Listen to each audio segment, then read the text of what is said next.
Right, welcome. I think we'll get started. Thank you for joining us today to discuss growth and potential in prints and editions. Investing in art, probably the number one key buzz phrase used in 2023. But today we will be stripping it back to prints and editions, a subject we all deeply specialize in terms of expertise and also our technology that we have developed over the last 3 or 4 years. And it's for really good reason within this investment conversation. So today we are lucky enough to be joined by our 3 specialists to really unpack some of this and give some practical advice around starting out in this field and discussing key trends. So with us today we have Jasper Tordoff, our modern British specialist. Hi guys. Rebecca Marsham, our American pop specialist, and Florence Whittaker, our Banksy specialist, all of which have a breadth of experience in dealing in blue chip prints and editions on the secondary market. Thank you guys all for being here. Thank you. Yeah, great to be here. So there are multiple platforms and galleries making the effort to use quantitative techniques of pricing, working with evidence derived from art market data. We are all right to express some skepticism in this area. You know, the stock market, the real estate market have key indicators. You know, they have traded stocks or sold houses. And the challenge with the art market is a majority of data happens away from the public market. It happens in the private marketplace through traders like us and through dealers. So this bias of selection in art data is a real dilemma. It's just simply harder to make those comparisons than it is elsewhere. However, we are in a unique place of opportunity within the prints and multiples marketplace. There are, in their very essence, the nature of prints and multiples offer levels of comparison. So the area that I really want to focus on today is how we can draw those parallels. So without further ado, we've had some really fantastic questions come through from people attending today and who will be getting the recording later, which I'm really pleased with, because it means that we've got some really tailored conversations and valuable insights that we'll be able to give this audience. There will also be the opportunity to add in questions as we go, which I will come to as I can. There should be a little box at the bottom that says type, and people can add questions as they go. So one of the questions that really stood out to me, which came in last week, was really why prints? And whilst I've already discussed a little bit around how this is uniquely positioned in terms of financial investment, how do prints and editions from iconic artists stand in terms of market demand and value compared to their original works? Rebecca, perhaps this is something we can go to you for first. Yeah, that's a really, really good question, and one we're very passionate about, obviously. I think that, you know, in recent years, the art market, both people who work in the art market and collectors, have really sat up and taken notice of the prints and editions market and recognized actually the importance and the value of these works. You know, these aren't just prints, they are handcrafted. There's a beautiful craft to this process, which is really evident when you have a look at these works in the flesh. And, you know, we see that not everybody can afford to buy an original artwork in these blue chip artist arenas, but there's such a broad range of price points to start off at, and, you know, artworks that are lesser known or really iconic that are achievable for the regular collector, you know, that we speak to. That makes it a really valuable area to be looking at. And how perhaps does the movement of original artworks through the market affect the print market? Because that's quite an interesting relationship, isn't it? Well, it certainly is. Well, I think that, you know, these original works, they highlight the images that we see in the prints and editions. And so it's just broadening the reach. It's creating something that's really recognizable in the prints and editions market. And you'll often see a swell of attention over the print series when that original goes through sale. So let's talk a little bit more about those primary drivers of growth. Florence, what are across the print market, what are those key drivers? Yeah, I think both of you have touched upon one of probably the most important, and I think that's also why prints are so important, is that effect that the original market has on, on the print market. I think, there's a couple of instances in really recent memory that I can think of that touch both sort of American pop, Banksy, and obviously, modern British art. But where we have really strong or record-breaking auction prices for sort of original artworks, we see that kind of trickle down into the print market. So an example of that might be the shot Sage Blue Marilyn, for example, I think that was 2022 actually. And we've seen, even since then, a kind of direct correlation of the strength of the Warhol market, kind of, especially in the Marilyn sets or even in the individual Marilyn prints from that series. Might be kind of one case of it. Another one that I think clearly sort of resonates specifically, I guess, in my market would be the Banksy shredding, which I think pretty much everyone can even probably remember where they were when that actually happened. And we can see again that kind of trickle effect between the the auction of that original work, the shredding, obviously then that was in 2018, the kind of resale in 2021, and you can literally see that kind of graph match against the kind of original pricing. So that's definitely one aspect that is a key driver of growth in the print market. I think there are others that kind of nicely tie into that. Obviously, kind of artist hype, and that might be through auction results. But I think the other thing to note might be are they included in a biennale if they've got a big show coming up? They've got like a big announcement of a museum exhibition, and that goes for most blue chip artists. To be honest, we can often see a kind of a growth in that sort of artist, maybe even around a specific series. For example, I guess again a recent example might be for the Hockney. We've seen the kind of major exhibition at the Light Rooms and how that feeds back into the kind of iPad drawings, and that is something that Jasper, I'm sure, we'll talk a little bit more about in more detail later, but that we constantly are asked about the iPad series and Yosemite and the arrival of spring. And again, we see a lot of that from the hype of the show. So yeah, I think there's obviously the original market, there's auction results, there's artist hype, and like a kind of Banksy, there's stunts and things like that really affect the market. Also, can I just add on to that? I think that's a really good point that Florence makes about the hype, and specifically going to your market, Florence, in the Banksy market. Last year we had that wonderful exhibition up in Glasgow, which was so interesting and different to what he's done before.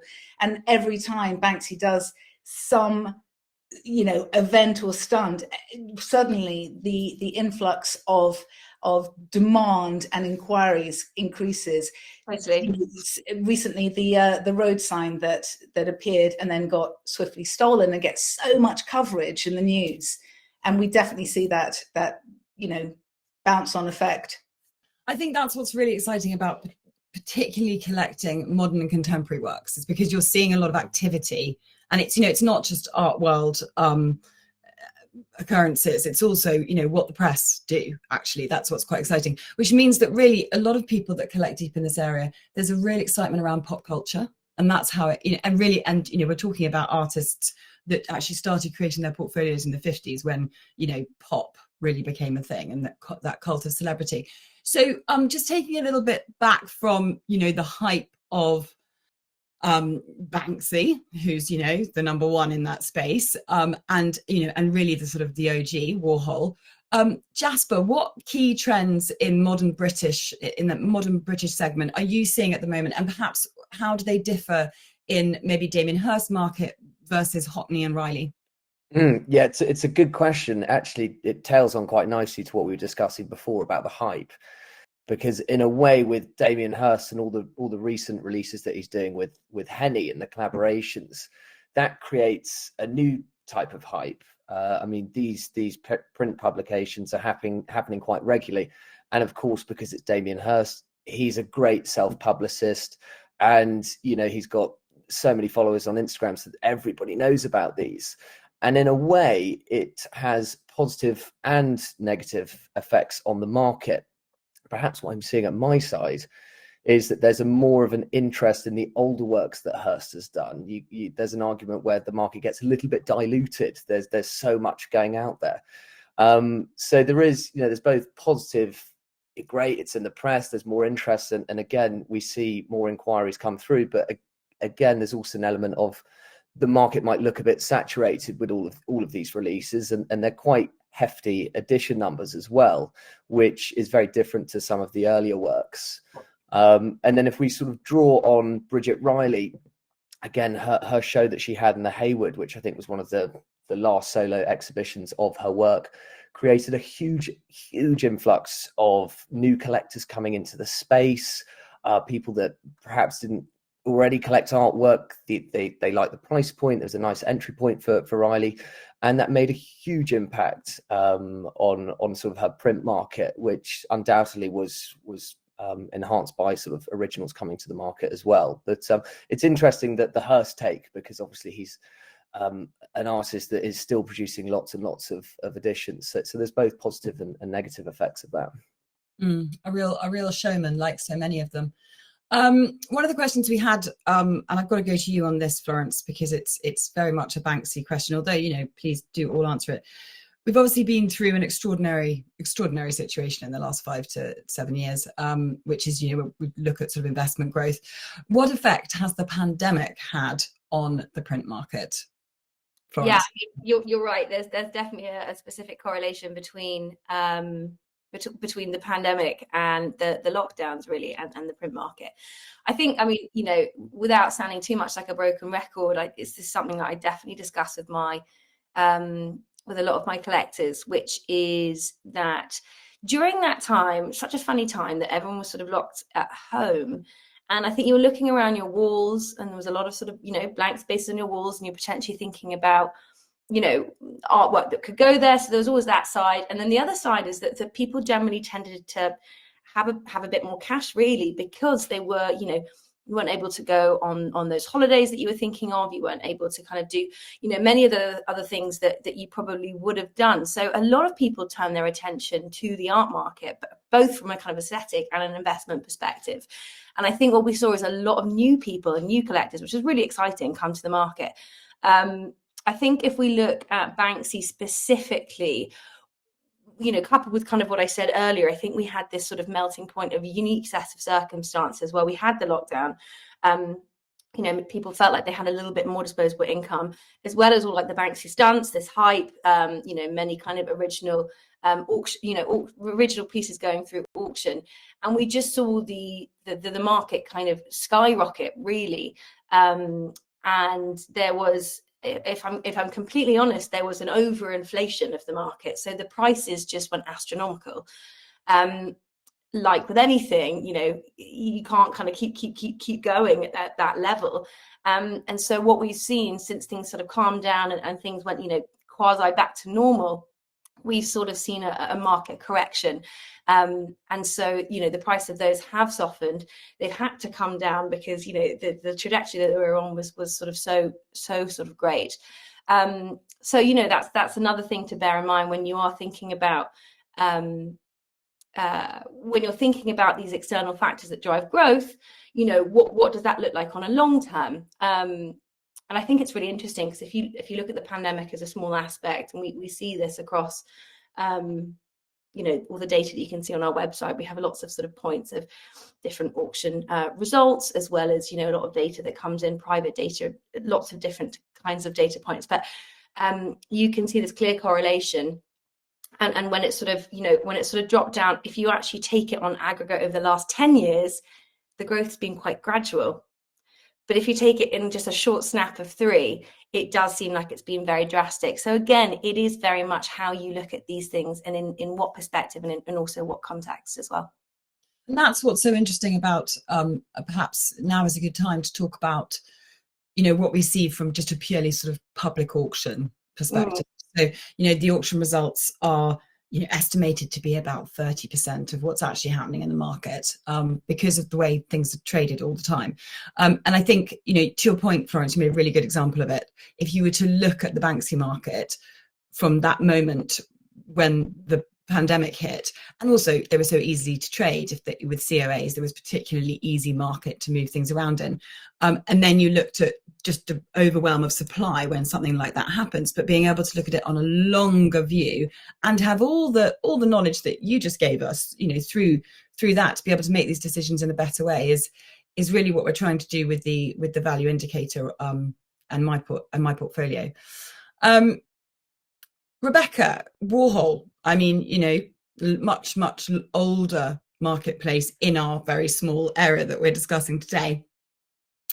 What, and I feel that this is going to come back to hype again, which is quite interesting. No one can deny that some of the pop artists have hit the high street recently. Like many people who didn't know who Keith Haring was, walk into any high street store and you'll see, pieces that are either direct replicas or inspired by. How do you feel the market has changed over the past 3-4 years?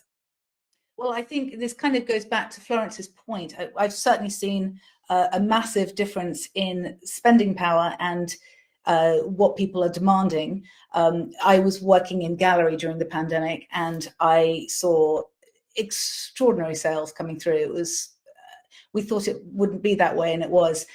In gallery, as you point out, there are a lot of artists who are really quite blatantly inspired by these great icons that came before, and that it's an homage, isn't it? It's an homage to these artists, and I think that to a lot of them are fabulous, but wow, to have the real thing in your hands. And there's another point that I wanted to make, and I hope this is answering your question, is since then I think that the pool of collectors has broadened and there are more people looking at investing in artwork, including a bigger number of high net worth individuals, but also really importantly millennials who are looking to invest in the art market as one of their investment options. In fact, looking at investing generally and choosing the art market as something that's tangible and really exciting and potentially lucrative. So did that answer your question, Charlotte, or did I go off on a tangent? No, it's absolutely true, and I agree. I think there are particular series that perhaps in Warhol's almost sort of Nostradamus, a lot of his topics just live on. There are particular series that feel like they're having more of a moment than they've ever had before, aren't there?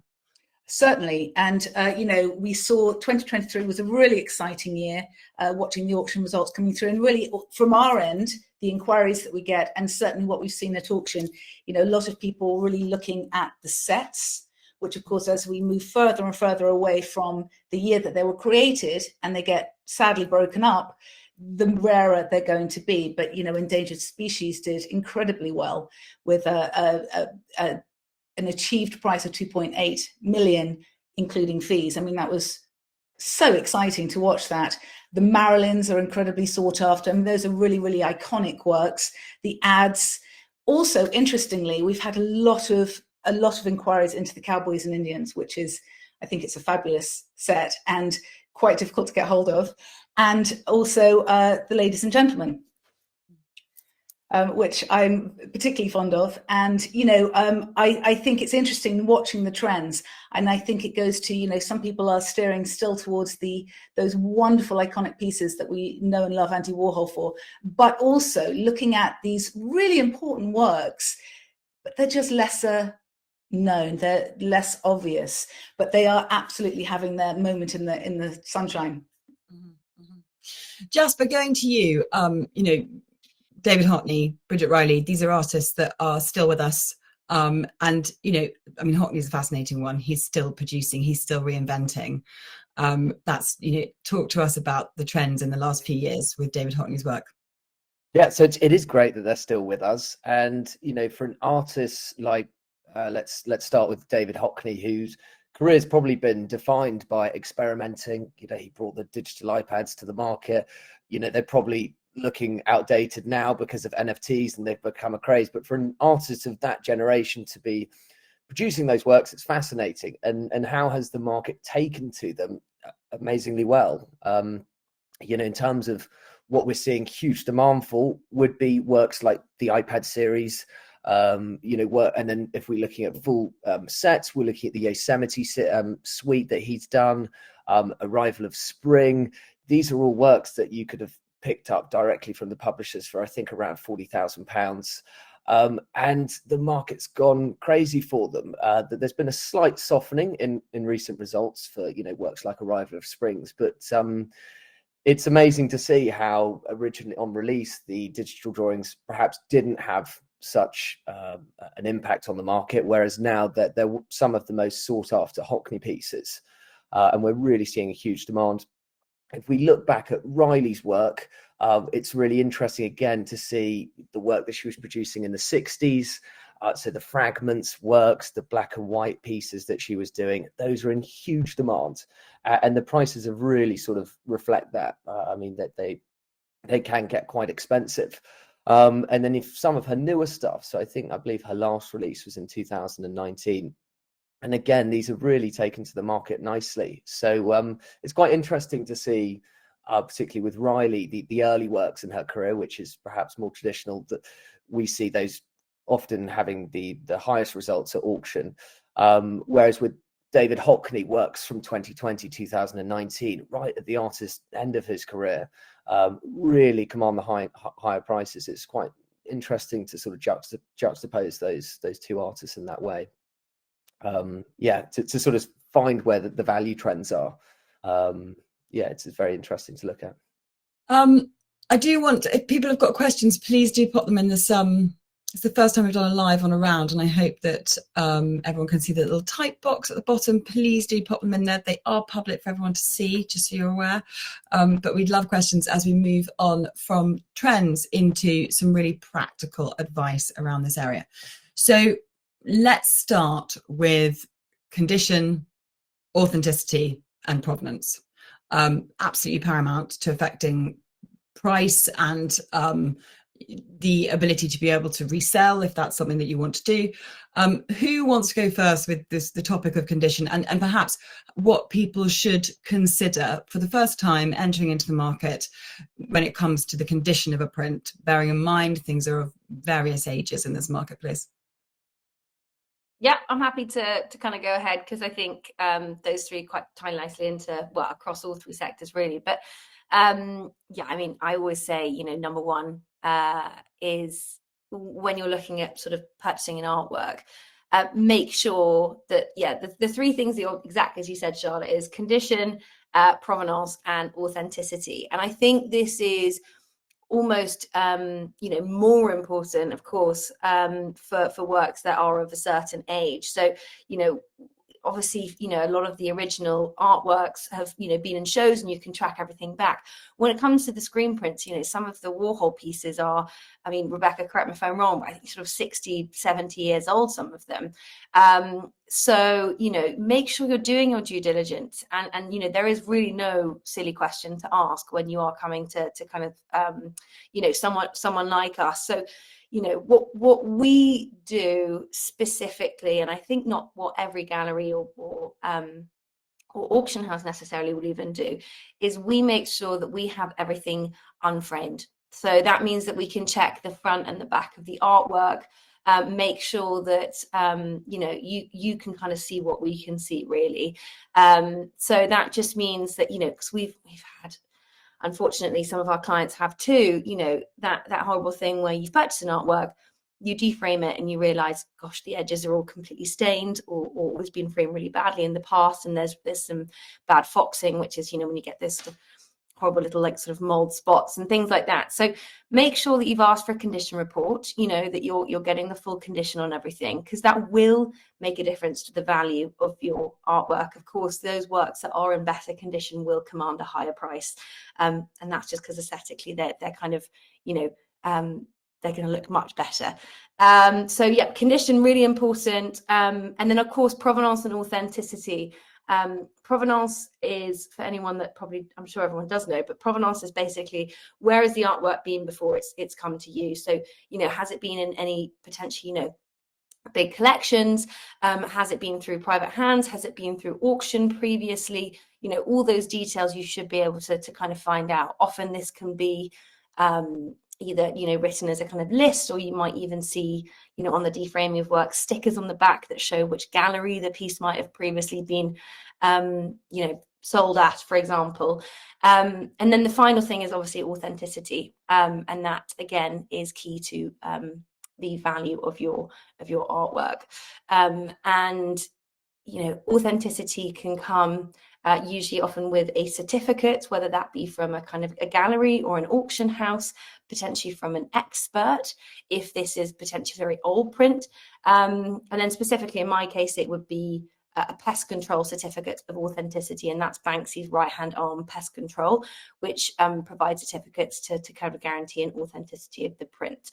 So that's quite a lot of information, but if anyone wants to have any more questions about pest control certificates, feel free to type a question in the bottom, because I could probably talk about them for hours. But I think that's, those three things are really key, because I think the other thing that's worth mentioning in this space is that there's obviously a lot of peer-to-peer sales happening, and almost everybody believes that their print is in immaculate condition, don't they, Rebecca? They certainly do. They certainly do. And I think it's quite key, actually. You've got the Banksy Market on one end and you've got the Warhol Market on the other. These, as Florence rightly says, these are old pieces of paper that perhaps back in the 80s would not have been framed to the standard that we would frame them today, and that can have an effect on a print. But we're very passionate about disclosing everything we possibly can about the artwork. And I think what's really key as well, and what sets the prints and editions, another thing that sets the prints and editions aside from the originals, is when you're buying an original piece of artwork, you really want to see those beautiful brushstrokes. You really want to see that gorgeous oil paint impasto and the nuances that come with an oil painting. But with a print such as, let's take a Marilyn, which everybody knows that image, once you've seen one and the glory of one, and they're quite magnificent, as we all know when you see them in the flesh, you've seen it. So actually, the powerful thing when buying a print from a gallery or online is those 3 points that Florence talked about: the condition, understanding the condition report, asking those questions, understanding its history, and of course, knowing that it's authenticated. Those are really powerful. Yeah. I mean, really, when you're buying a print, you're buying those, you're buying into those three things, aren't you? So it's more than anything, because, as you just said, a piece of art has a history and it will have been through something. Otherwise you'd be buying from the primary market, expect it to have a story behind it.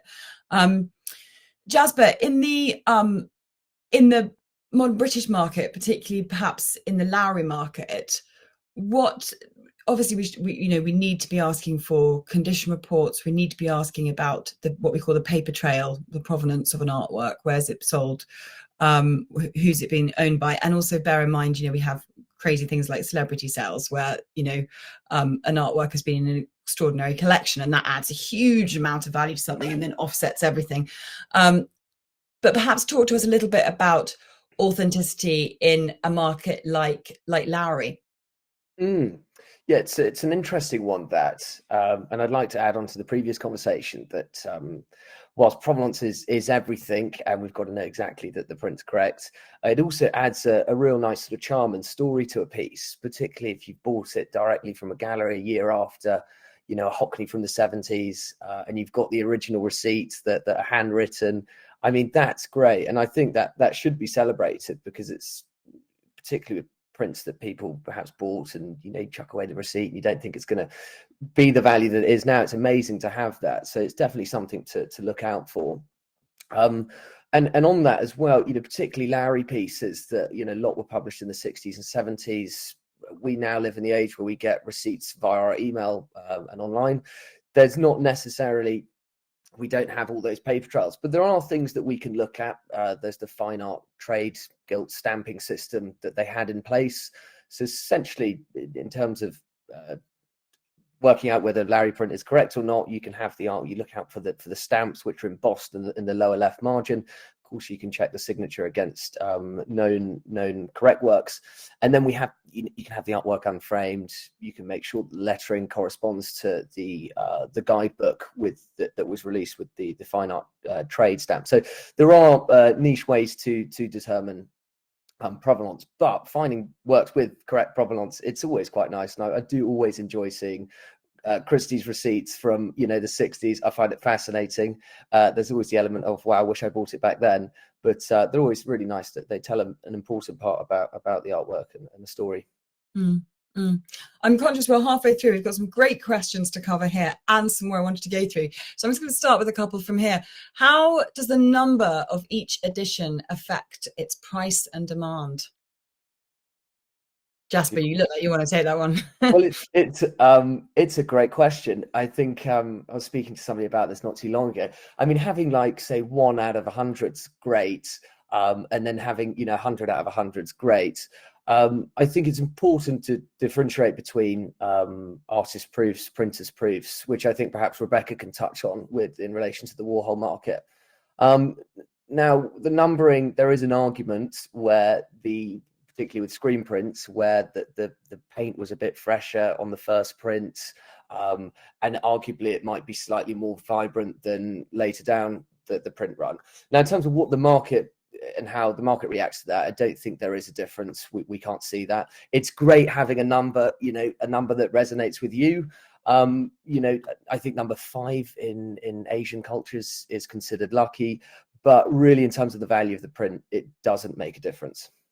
Can I just clarify on the question? Was it the size of the edition? So whether it's an edition of 150 or 295, is that what the gentleman was asking?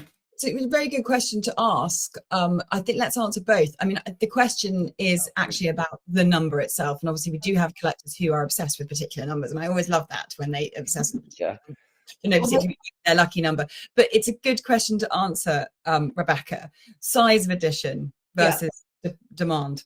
Also, I just touching on that, finding a particular number in edition, number 5, for example, in the markets that we work in is a little bit like finding a needle in a haystack. But we're up for a challenge.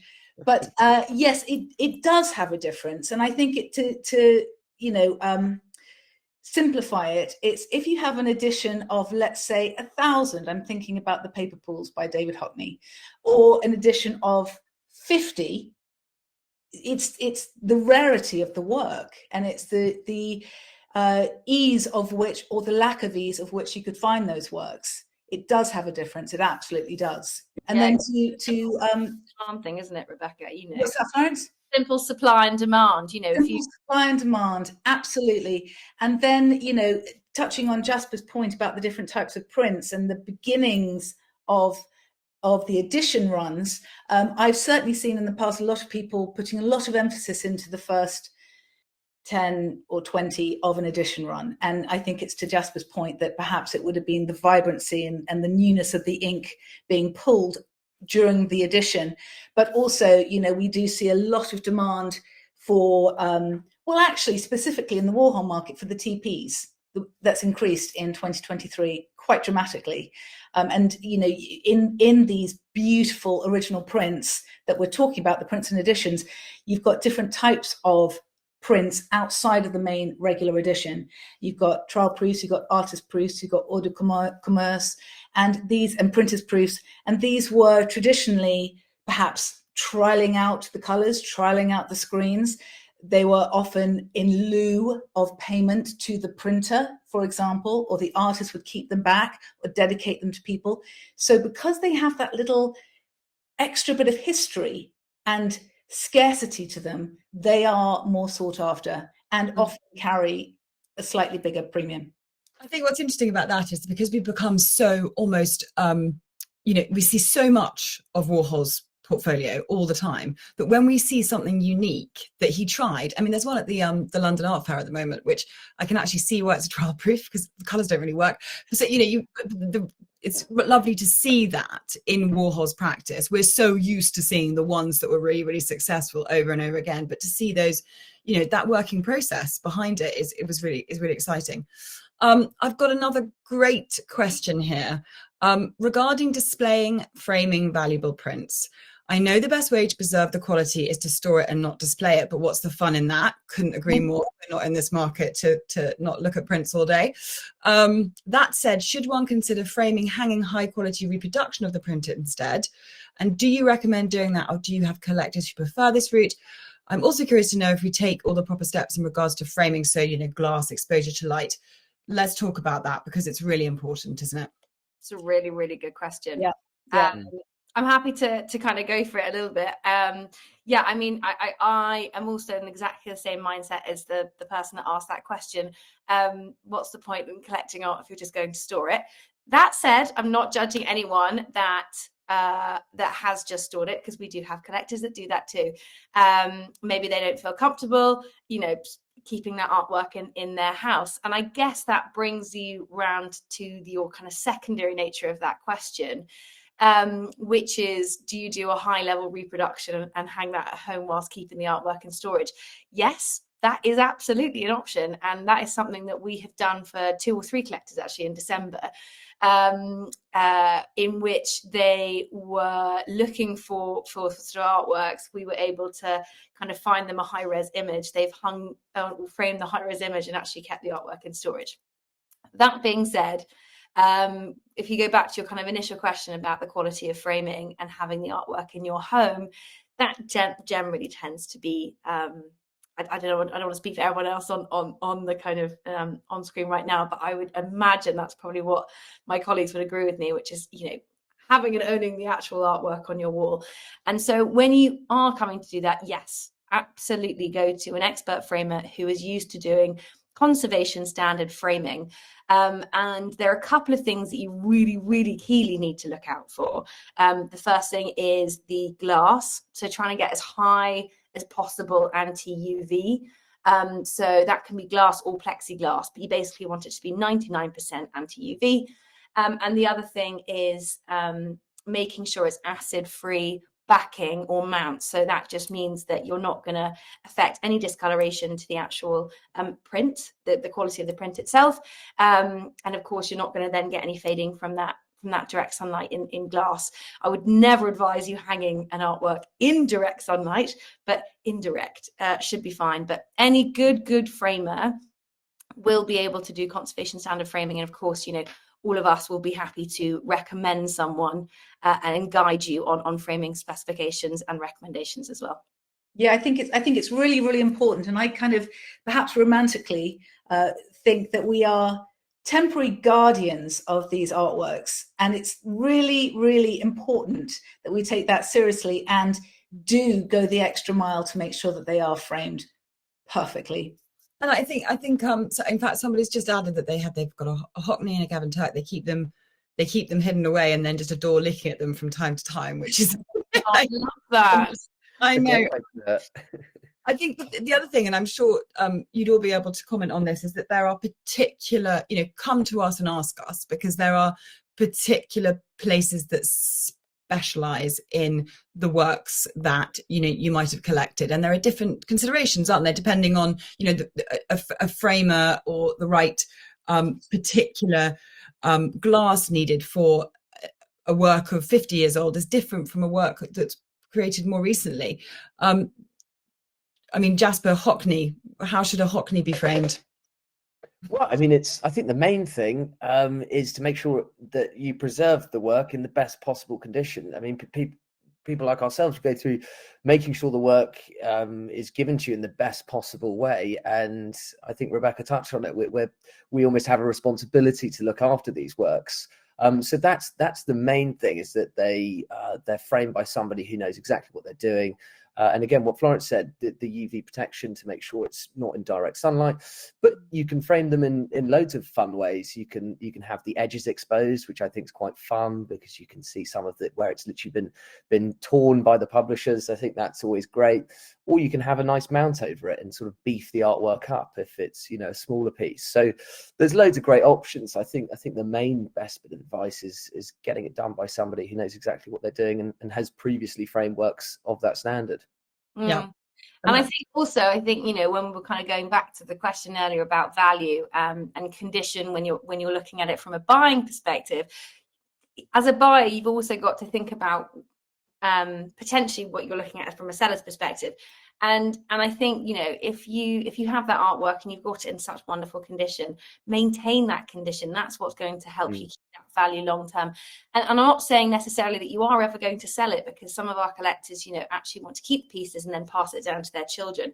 But you still want to pass it down to your children in the best possible condition that you can. So yeah, I think it's really important that when you are doing, you're looking at framing, storage, conservation, making sure you keep that condition, because you've always got to kind of think, a couple of steps ahead as to what either that exit might look like. So not to just because all we talked about is keeping prints immaculate. Obviously, a lot of this marketplace has a lot of prints in it that aren't in immaculate condition, because in each of your markets, Florence, a lot of your prints were bought by from Bristol market stalls, and people pinned them up in dorm rooms and didn't realize what they had. Rebecca, after parties at the factory, things were thrown in the back of cars. There's stories to these prints. What can you do? First of all, is there an opportunity to buy at a slightly lower price point something that isn't in fabulous condition? And therefore, what can you do in order to, is it just a done deal, or are there things that you can do to help restore a print? If I may answer that, absolutely. Pricing a piece of artwork of this caliber, condition is definitely one of the variables that we look at before we come to a price. There are things that one can do. Pressing a piece, these are old pieces of paper. They might have a crease or an undulation that can be pressed out without hurting the artwork at all. It can be washed. There are things that can be done. The foxing can be removed if there is some. Again, remembering that's not such a terrifying word. It can be treated and prevented from creeping back in. There are steps that can be taken by conservation specialists to make sure that the integrity of the artwork is upheld and the work is preserved for years to come. Mm-hmm. Mm-hmm.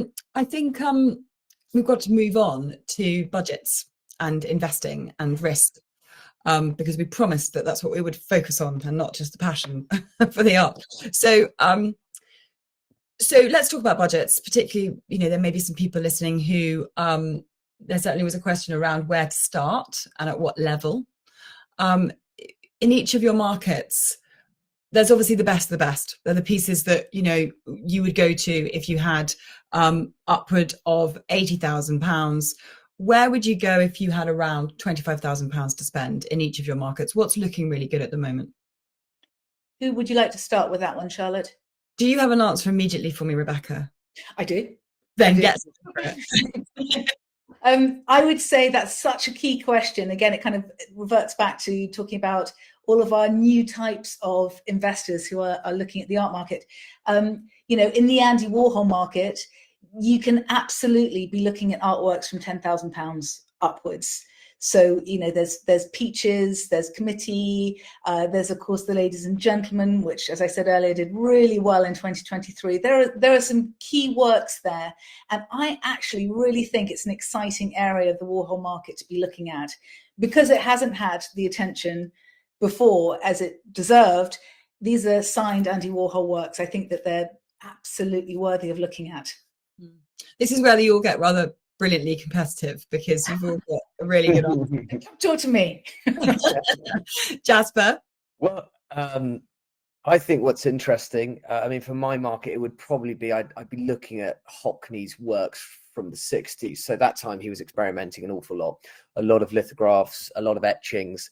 And I find these amazing. I mean, the attention to detail, and you know, seeing the artworks in the flesh, and you can see where the plate's been, where it's pressed into the paper. So I would be looking at looking at those sort of etchings that come up to the market not too often.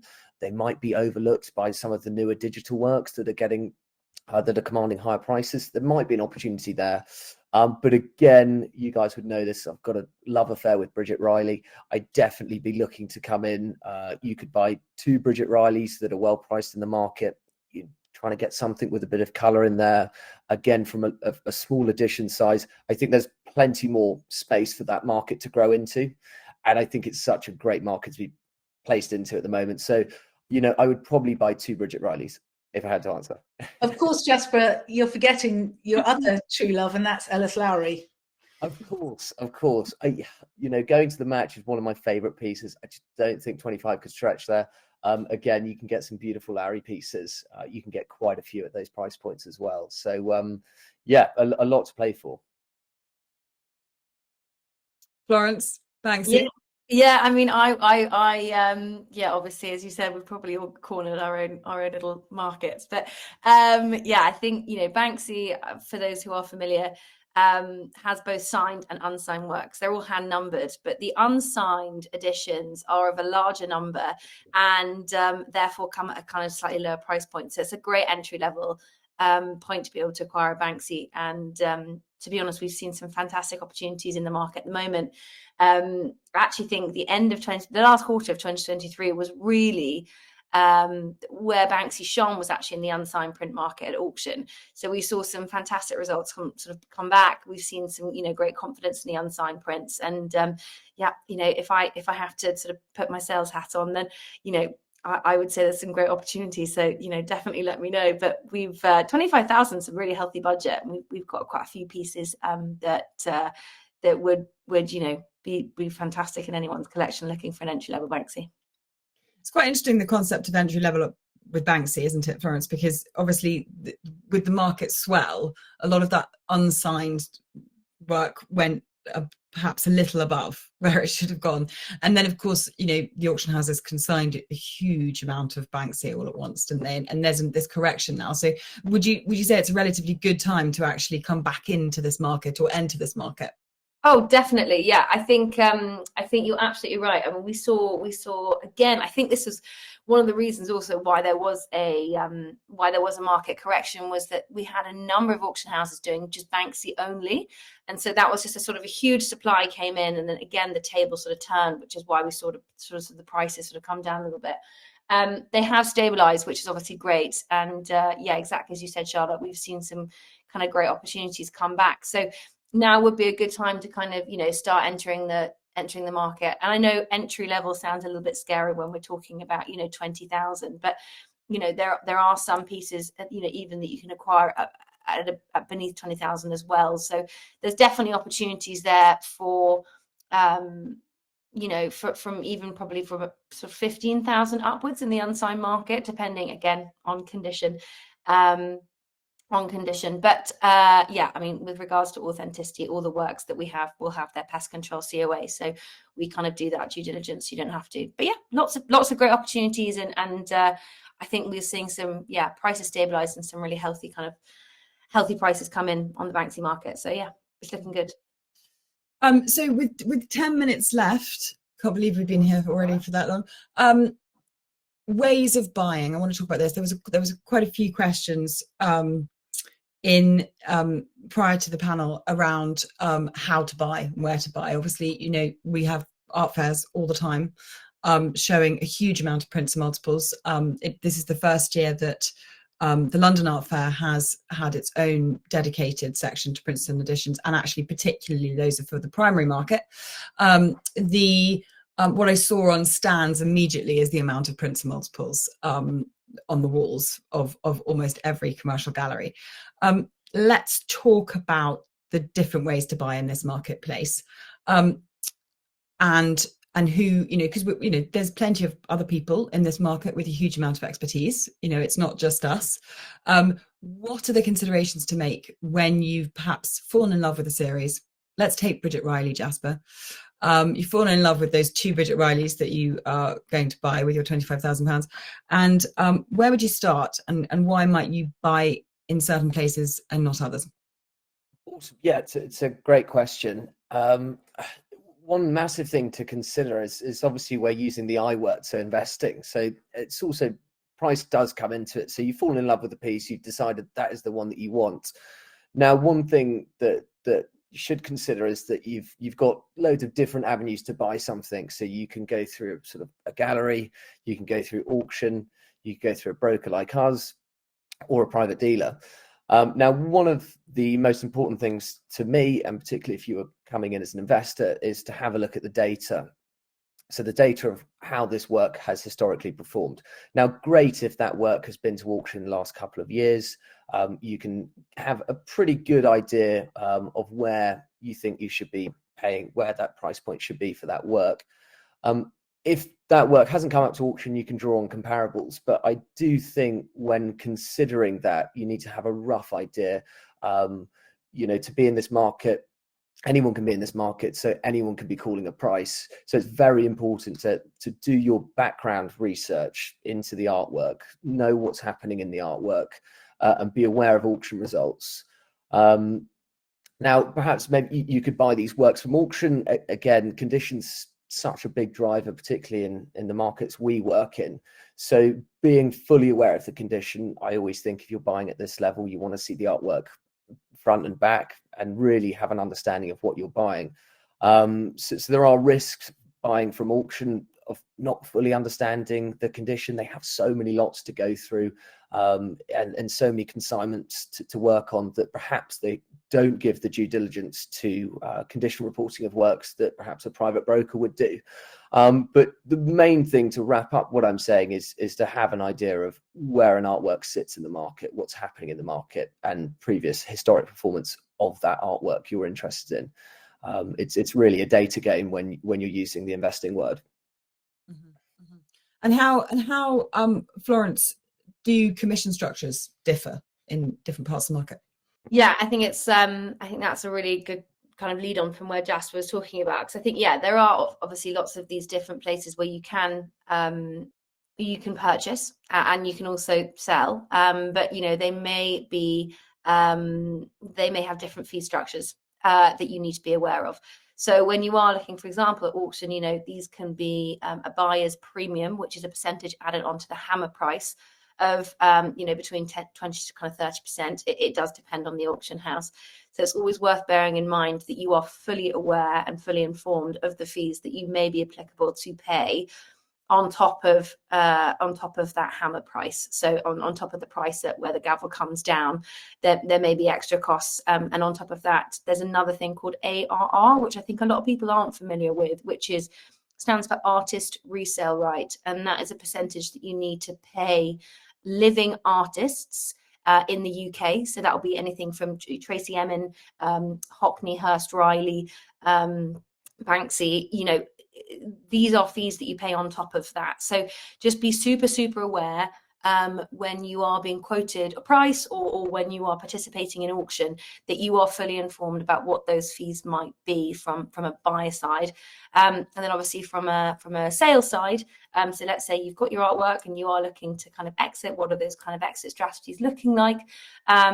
Again, it's really worth noting that if you go to sell your piece, maybe at auction, you may be subject to a seller's fee, or if the piece doesn't sell, you still may be subjected to some fees as well as potentially, working with galleries and what their different commission structure is. So just make sure that you are fully informed and asking all of the questions, so you don't get sort of, caught out. I think that's one of the sort of the key difficulties, isn't it? Because the auction house, obviously, it's the public sale of the artwork, so that's what we see a lot, and yet it's very easy to get drawn into that. There's also there's also a performance fee on top of your commission fee if you buy it above a certain level. So, it's just being aware of those things as you walk into the market. Rebecca, perhaps you could explain a little bit more about how it works here in comparison and why we do it like we do it. Absolutely. So what we do here at MyArtBroker is we are constantly aware of what's going on in the auction houses with the auction results. We've got our fabulous value indicator, which is it's really important to understand that these are not prices. These are literally they're value indicators, and they're numbers that are created by an algorithm that looks at 370 auction houses around the globe. And not just that, as you mentioned at the beginning of this talk, Charlotte, that actually when one is looking at auction results online, which everybody can do, it actually only represents about 30% of what's going on in the market. What our algorithm does, it looks at the other 70% or 60 something percent of the other things that are going on: missed bids, private sales, also valuations. I mean, there's a lot of data that gets drawn in by our algorithm, so it just gives us a really healthy indication of where that artwork is sitting at that time. So when we price artworks, we're aware of that. We're aware of the last auction results. We also do comparables. And we strive so hard to make sure that we are providing fair market value for every single piece of artwork that we're selling. We don't want to overinflate things. We want to give a really fair representation and a good return on investment to our seller and a fair market value to our buyer.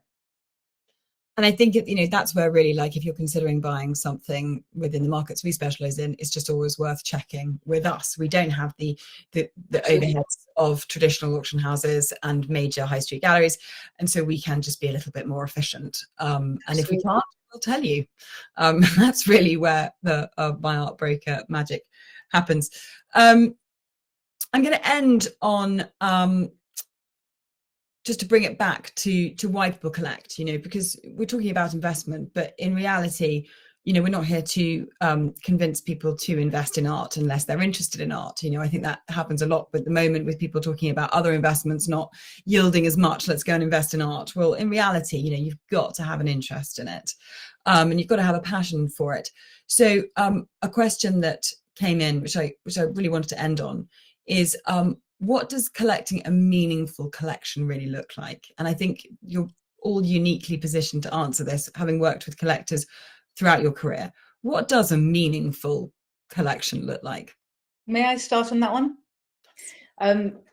As you mentioned, we've all got our different avenues that we work towards, but I think that we're all united on this fundamental key point: buy it because you love it. Buy it because you love it. There aren't many asset classes that you can invest into and watch it grow while it's sitting on your wall. It's not shut away in a box. It's not hidden away under lock and key in the wine cabinet or under a cover in the garage. You get to see it every single day. It's a joy. Love it. That should be the first port of call, I think, personally. And then, of course, I always think that if you love one piece of artwork and then you see another piece that you like, but you can't see a correlation, the correlation is you. You like it, it will work.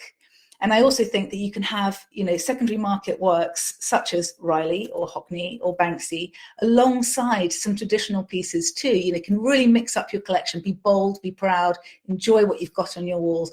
And then, of course, use my portfolio to watch your artwork hopefully growing. That's where I'd start with passion. Love that. Florence? Yeah, I mean, I guess just an extension. I think Rebecca said it perfectly. Buy what you love. And, if you love it so much, absolutely guaranteed someone else is going to love it as much as you one day. So there we go. Just anything to add? There's nothing. I think it's all been covered. But yeah, that's the number one. And I think, just to spin it back into prints and editions, the great thing about prints and editions is that if you have a budget to go and collect art, instead of trying to build a meaningful collection, which actually in reality your life changes, doesn't it? You move through, you have a family, you have a partner, your life changes, that collection has to live with you. If you can diversify that collection into 4 or 5, 10 to 20, 25 to 30 works of art by collecting prints, then you can make those decisions when it's right to make them, either spurred on by investment potential and return potential, or spurred on by changes in your life. And that's really what creating a meaningful collection is about, isn't it? Is making it resonate with you. And something might not resonate with you for the rest of your life, but if it resonates with you now, being able to buy into it and then maybe, effectively almost part exchange that at some point and sell it on, is what I think is really unique to prints and multiples when we talk about meaningful collections and collections that really represent your life. I have just had some lovely thoughts coming through on the chat about some of the phrases that you guys have used. So thank you all so much. And we haven't covered half as much as I wanted to cover, so I'm sure we'll be running another session soon. And do please get in contact if there are questions. There's a few questions in here about pest control waiting times, Florence, which I will let you answer via email if anybody needs any help with that. But yes, thanks guys, it's been fantastic. Brilliant. It's been fun, really fun. Yeah. Really fun. Thank you so much. Thank you. Bye. Bye. Bye-bye.